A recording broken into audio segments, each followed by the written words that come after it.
यूं तो तारीख़ इंसानी में कई बार हजूर सल्लम के जिस्म अतर को चोरी करने की कोशिश की गई। सुल्तान महमूद नूरुद्दीन जंगी जो कि सल्जूक रियासत के सुल्तान थे, मुल्क शाम में उनकी हुकूमत थी। एक रात नूरुद्दीन जंगी सोए हुए थे तहज्जुद पढ़ के और उन्हें ख्वाब में सरकार मदीना की ज़ियारत होती है। आप सल्लम ने दो आदमियों की तरफ इशारा करके फरमाया, ऐ सुल्तान नूरुद्दीन जंगी, मुझे इन दो आदमियों से बचाओ।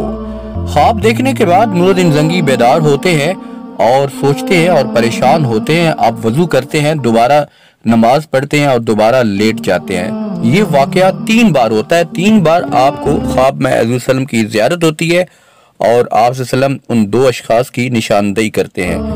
नूरुद्दीन जंगी काफ़ी परेशान होते हैं और इसी आलम में वो रात को ही अपने ख़ास मशीर जमालुद्दीन अस्फ़हानी को बुलाते हैं, उसको सारा वाकया सुनाते हैं। जमालुद्दीन अस्फ़हानी सारा वाकया सुनने के बाद कहता है कि सुल्तान मुअज़्ज़म, आप इस सारे वाक़े ख्वाब के बावजूद अभी तक यहीं पे हैं। आपको चाहिए कि फौरी तौर पे लश्कर तैयार करें, तोहफे तोहफ़े साथ लें और मदीना रवाना हो जाएं।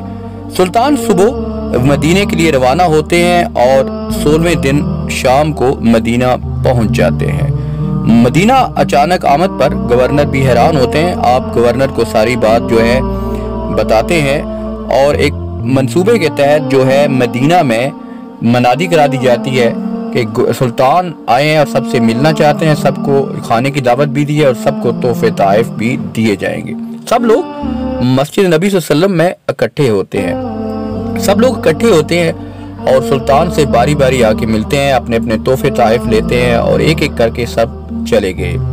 जब सब चले जाते हैं तो सुल्तान को वो 2 शख्स सुर्ख चेहरे वाले जो अल्लाह के रसूल सल्लम ने ख्वाब में सुल्तान को दिखाए थे वो नजर नहीं आते हैं। सुल्तान पूछते हैं कि क्या मदीने के सब लोग आ गए या कोई रह गया है? तो सुल्तान को बताया जाता है कि सब लोग आ गए हैं सिवाय 2 लोगों के, वो मराकश से आए हैं और मस्जिद नबी सल्लम के पास उनकी रिहाइश है। बड़े नेक लोग हैं, बड़े मेहमान नवाज हैं, सदका और खैरात भी करते हैं, वो नहीं आए। तो सुल्तान ने पैगाम भिजवाया उनको कि उनको भी बुलाया जाए। जब उनको तोहफे तोहफ़े के लिए कहा गया तो उन्होंने कहा कि हमें कोई हाजत नहीं है, आपका बहुत बहुत शुक्रिया। सुल्तान ने उन दोनों को जो है वो गिरफ्तार करवाया, बुलाया, ऑर्डर किया कि उन दोनों को मेरे पास हाजिर किया जाए। दोनों को सुल्तान के पास लाया गया। सुल्तान ने जब उनको देखा तो पहचान लिया, मगर सुल्तान ने अपने गुस्से पे काबू किया और उनसे पूछा, तुम लोग कौन हो? उन्होंने जो है इधर उधर की बातें की तो सुल्तान ने कहा कि तुमने झूठ का ठेका लिया हुआ है। तो वो खामोश हो गए। फिर सुल्तान ने उनके घर की तलाशी ली तो एक कमरे में एक कालीन बिछाया गया था। कालीन को उठाया गया तो नीचे सुरंग थी जो रोज़ा रसूल सल्लम की तरफ जा रही थी। तो उन्होंने जाहिर सी बात है अब वो इतराफ़ जुर्म भी कर लिया और उन्होंने बताया कि हम लोग जो है आए हैं मराकश से, हम ईसाई हैं, हमें जो है हाजियों के रूप में भिजवाया गया हज़रत सल्लम के जस्ते खाकी को लाने के लिए। हमने ये सारी साजिश, ये सारी प्लानिंग थी। हम बिल्कुल रोज़ा रसूल सल्लम के बिल्कुल करीब पहुंच चुके थे। कल रात क्योंकि बारिश हुई तो हमने काम रोक दिया। तो फिर सुल्तान की आमद हुई। सुल्तान उनकी ये बात सुन के रो भी रहे थे कि मुझे सारी दुनिया में अल्लाह ने हज़रत सल्लम की हिफाजत के लिए जो है मुंतखब किया।